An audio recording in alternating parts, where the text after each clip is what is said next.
talking about the Vikings here. The Vikings. Swing and a drive, left field. It's gone. It is gone. It is Bedlam at the bank. The Philadelphia Phillies are 2008 World Champions of Baseball.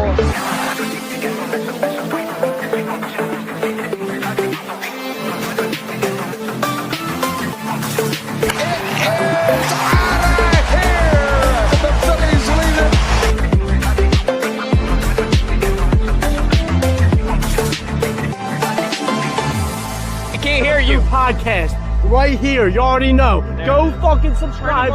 You are now listening to the 302 Birds Phillies postgame show with Eric, Chaos Chris, Dalt, and Ballpark Tommy. Proudly powered by TickPick. Check out the link in the bio for $10 off your first order today. Let's take it to the show. That is what I fully expected from a team that on paper is way better than the Rays team and is playing in a crappy minor league park that is built by the Yankees, who have already a Mickey Mouse stadium that is just easy for home runs. Tonight just looked great overall by the offense. Pitching looked great. I have really no complaints other than a few things. But Chris, Fratty, what's going on, gentlemen? What did you guys think? You're high right now. What do you guys think? It was great tonight. I'm not surprised that we took the first game down here in Tampa. Overall, so yeah. I really got no complaints either. They were just going bombs away tonight. So yeah, Fratty, I'm gonna let you finish, but before we do that, let's roll your intro, my guy. Yo, Freddy, give him the business. Only in South Philly. Only at Freddy's Corner. It's Freddy's Corner.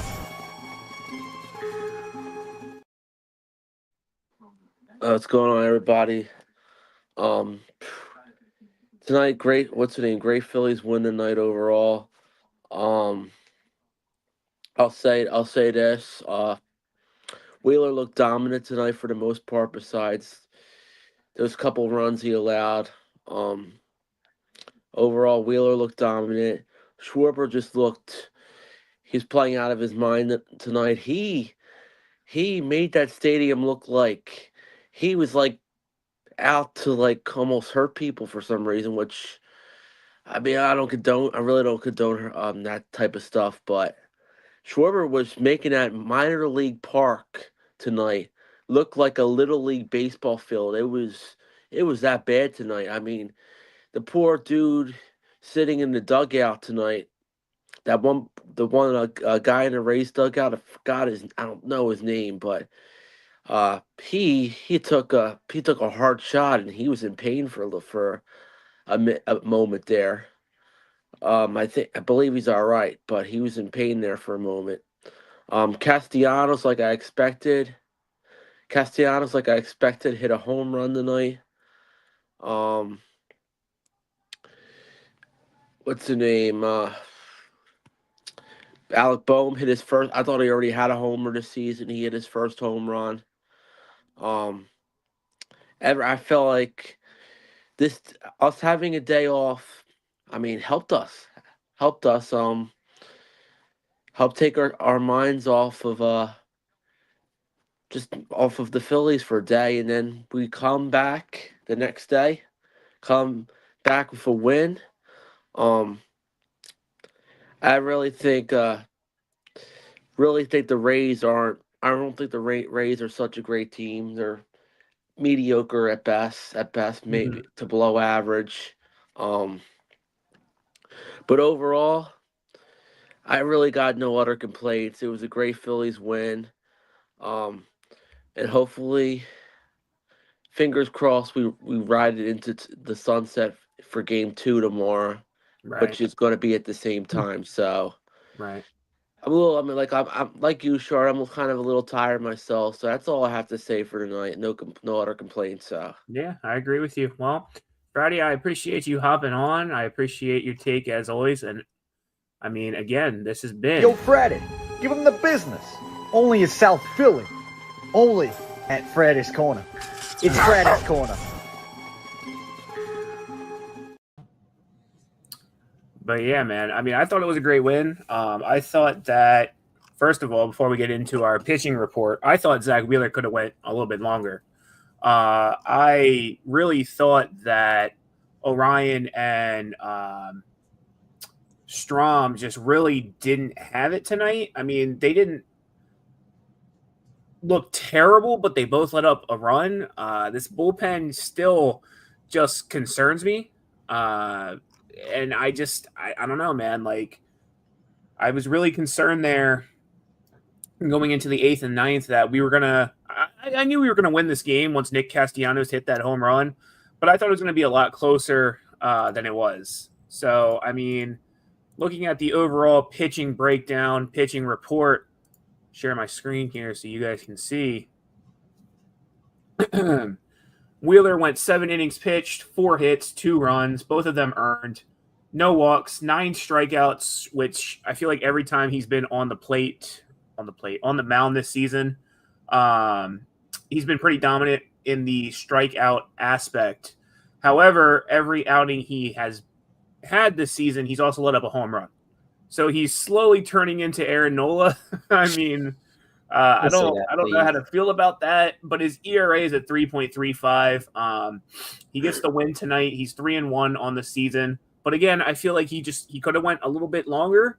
He had 84 pitches. I know he sat for 20 minutes, they said, just because we were scoring runs. But yeah, I feel like he could have went longer. But overall for Wheeler himself, I have no complaints there. I think, again, my only complaints is Kerkering and Strom. Kerkering came in for 1 inning pitch, let up 1 hit, 1 run. He earned it. 1 walk, 1 strikeout. No home runs, but his ERA is a 5.14, which is really not that great from a bullpen guy. And then Strom looked shaky as well. 1 inning pitched, 1 hit, 1 run. He earned that. 1 walk, 2 strikeouts, 3.07 ERA. And again, I'm just very concerned with this bullpen. Some nights they have it, some nights they don't. It's good that we got the early lead because it seems like if we don't get early leads, or really just a big lead in general, this bullpen comes in and absolutely blows it. So, yeah. I mean, like, Chris, what do you think?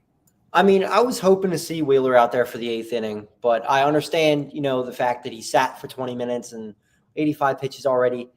It wasn't worth risking throwing him out there. I actually would have liked to see Romano tonight. Sounds crazy, but like when you have that big of a lead, maybe, get in these trash guys and let them get their confidence up a little bit. I would have rather seen Romano or I don't want to see Hernandez ever actually. But I would have rather seen Romano out there tonight over either Kerkering or Strom. But I get that you want to get those guys some work. I'm still not too worried about Kerkering and Strom. I think they're going to figure it out. I think they're fine. Yeah, they've had a few shaky outings, but there's just something about those two guys that I feel confident with. They don't seem like they completely fall apart like the Romanos do or the Hernandezes out there. I'm not too worried about them yet, especially since, Kerkering's your third option. Really, like you're probably going Alvarado or Strom before you go Kerkering, even though he's probably your best righty, which is another story.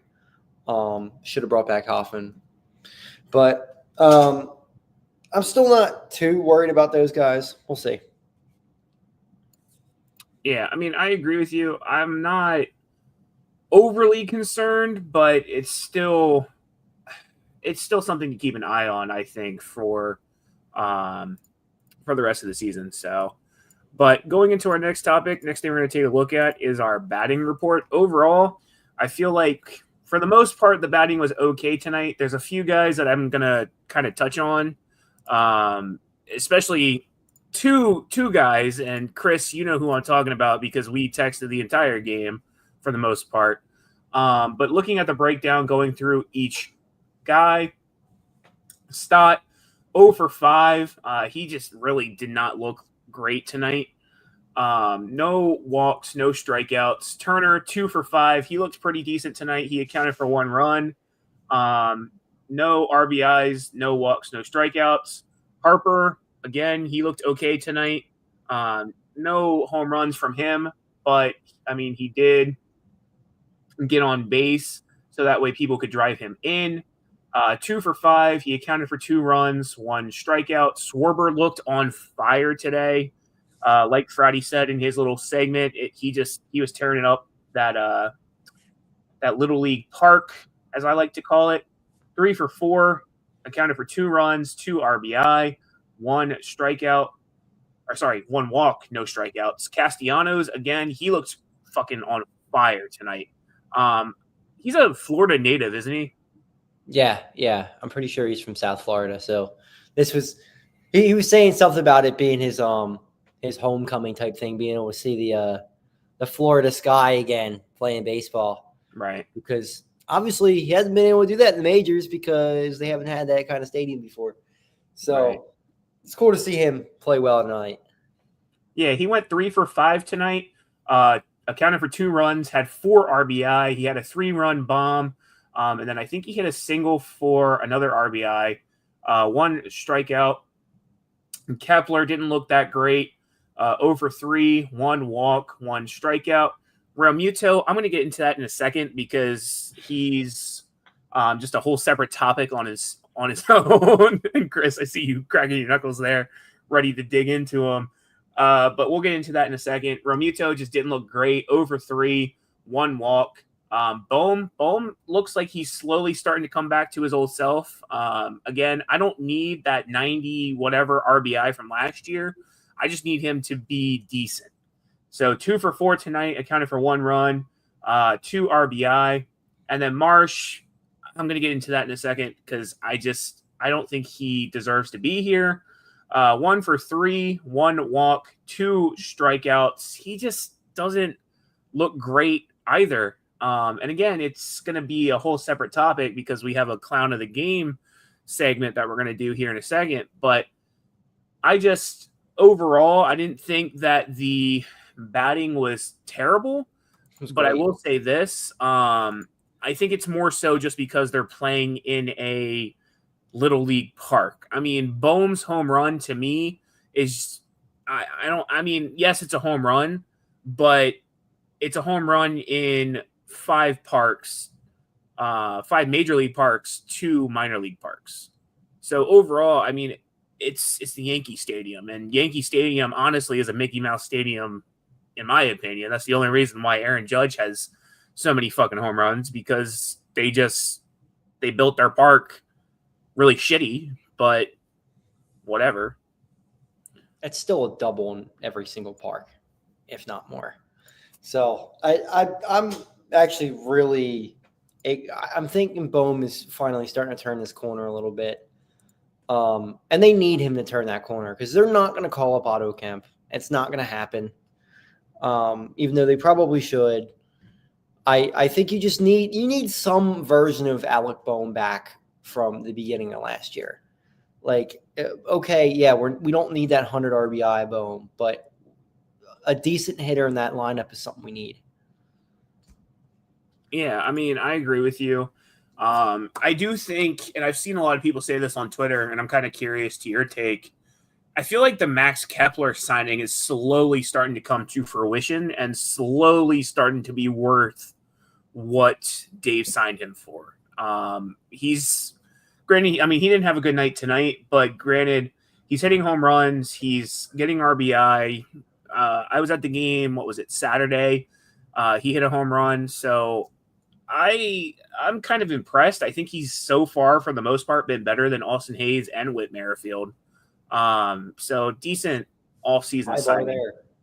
It's not hard to be better than either of them, honestly.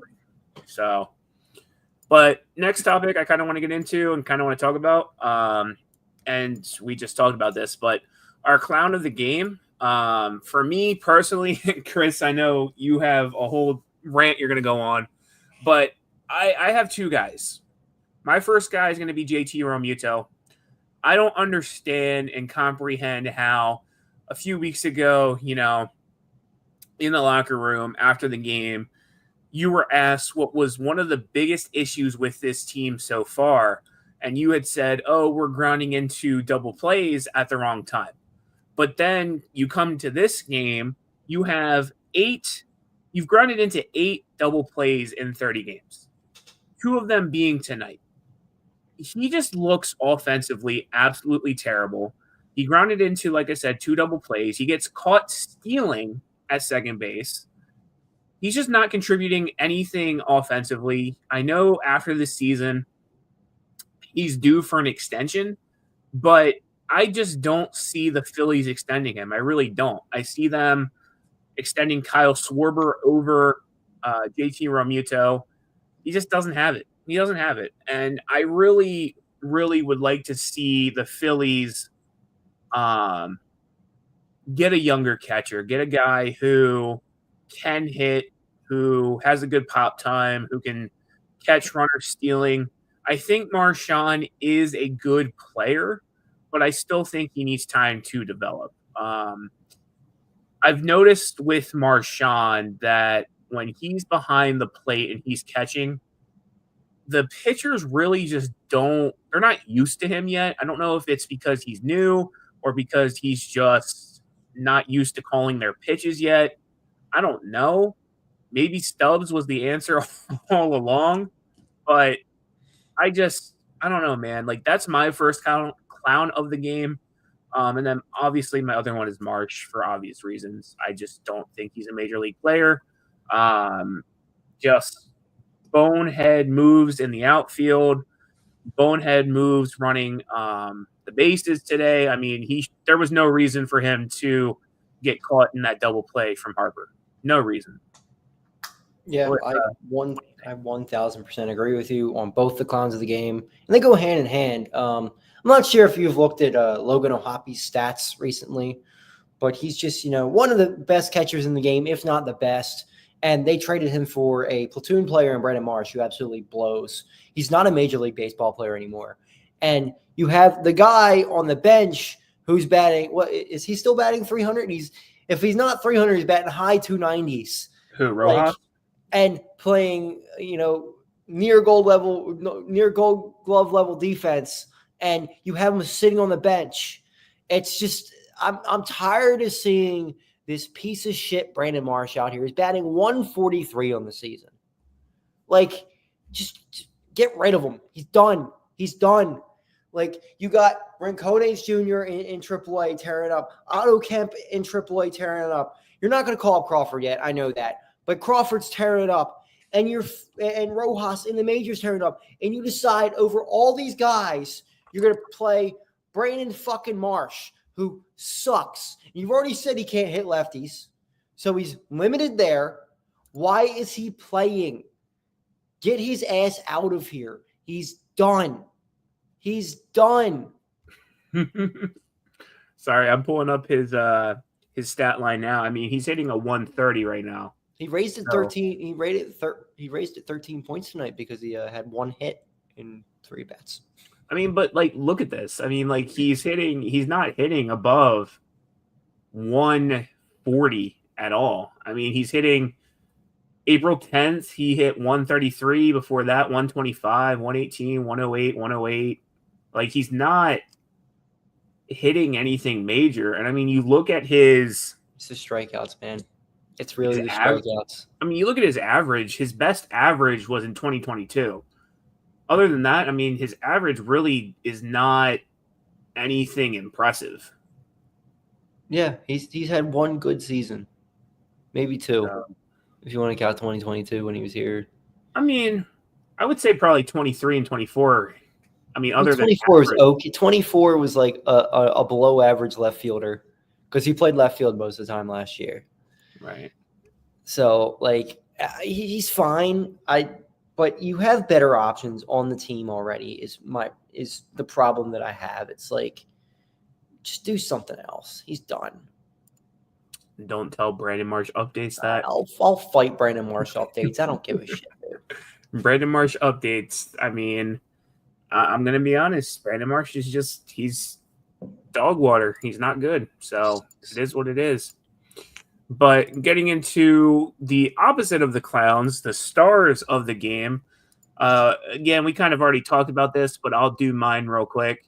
It's got to be, for me, Kyle Schwarber and Nick Castellanos. I mean, obviously, both bring power. I think lineup-wise, I've been saying this for weeks now.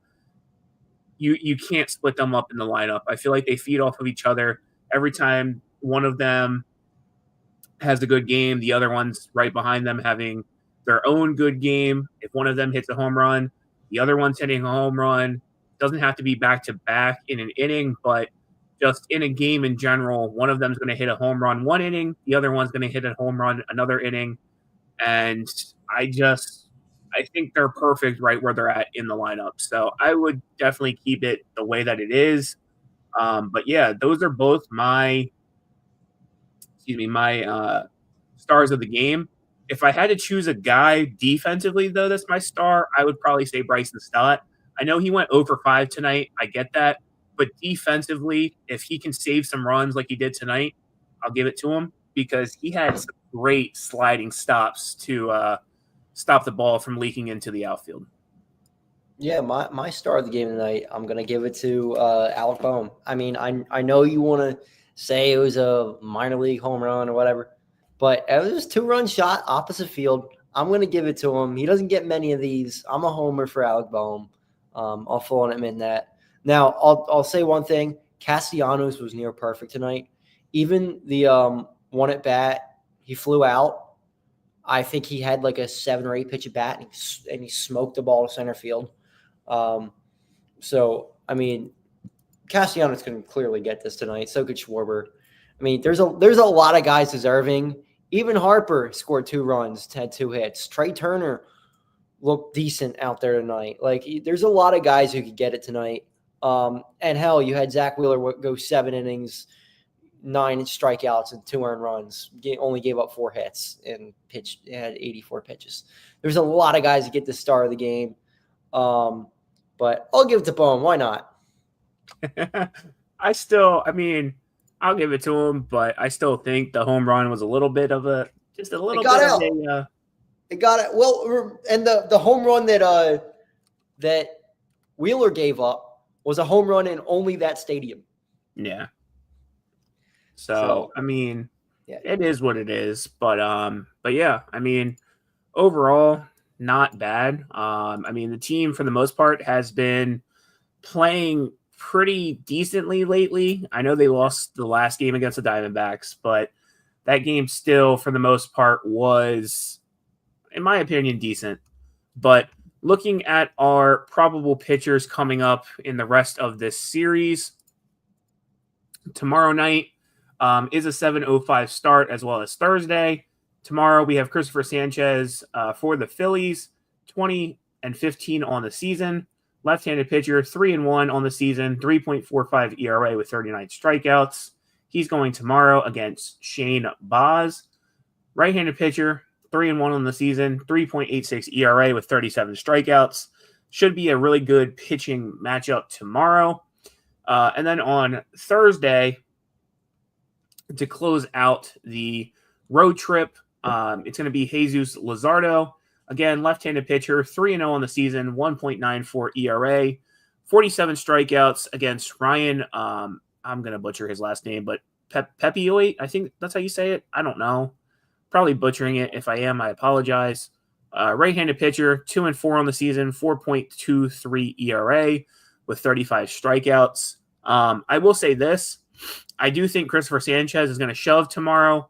I mean, he's facing the team that traded him away, so it's kind of a revenge game for him. So we'll see. We don't have any announced pitchers, though, for the Guardians series. It'll probably be Ranger Suarez, one of those games, I would assume, as well as Aaron Nola. That just makes the most sense. But that is on Friday and Saturday against the Guardians at Progressive Field. So overall, some pretty good pitching matchups coming up, some pretty good games coming up. And I will say this, my hot take, I do think that Nick Castellanos is going to have a series. This series, he's playing in Florida, like we said earlier. He's a Florida native. He likes playing underneath the Florida skies. And plus, GTA 6 was delayed. So that's why he went yard tonight, in my opinion. Either that or just a very late Pope death home run. So let's hope that this is just Castellanos like actually becoming a good ball player for the Phillies for a little bit here. Instead of just, death. Because it would be nice to, be able to rely on Castellanos. I mean, he's having a really good season so far. I mean, batting 288 so far. I don't know how many home runs he's had, but he's had a few. And he's got a decent amount of RBIs too. So I've liked what I've seen out of Castellanos so far this year. It's been maybe not living up to the contract, but he's playing fine. Yeah, he's batting. So Nick Castellanos is batting .276, 3 home runs, 17 RBI, 35 hits. Actually, I think it's 4 home runs. I don't think this is updated. Yeah, yet. he's batting. So ESPN's updated right now. It's 288, 4 homers, 21 RBIs, .79 OPS. He's been fine. He's been pretty good. At least for a Casty season, this has been a pretty good year for him. So let's hope he can keep this up. And the strikeouts are seemingly down a lot less than they have been. Right. Which is very positive with him. I'd rather see him make some contact out there. Right. Oh, and then the last thing I wanted to bring up with Kyle Schwarber, he's leading he's tied for the MLB lead in home runs right now at 11. So hopefully he can take the lead tomorrow, but we'll see. But that's all we have for you guys tonight. Phillies win 8-4. Overall, great game. We will be back here tomorrow. Again, the game starts at 7:10, so probably around the same time with the post-game show. Tomorrow night, they do have the main pod, so if you want to tune into that, please make sure that you do. It's a great show. They're going to be talking Eagles, Sixers, Phillies, Flyers, everything under the sun when it comes to Philly sports, so make sure you tune into that.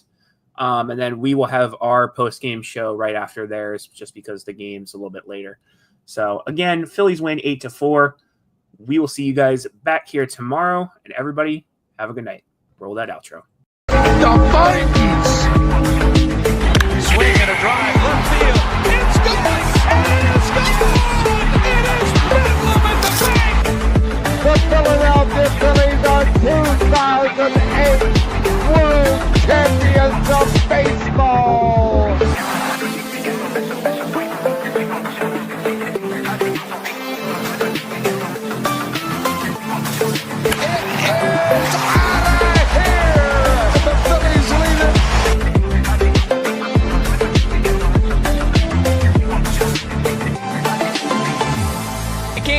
Podcast right here. You already know. Go fucking subscribe. You are now listening to the 302 Birds Phillies postgame show with Eric, Chaos Chris, Dalt, and Ballpark Tommy. Proudly powered by TickPick. Check out the link in the bio for $10 off your first order today. Let's take it to the show.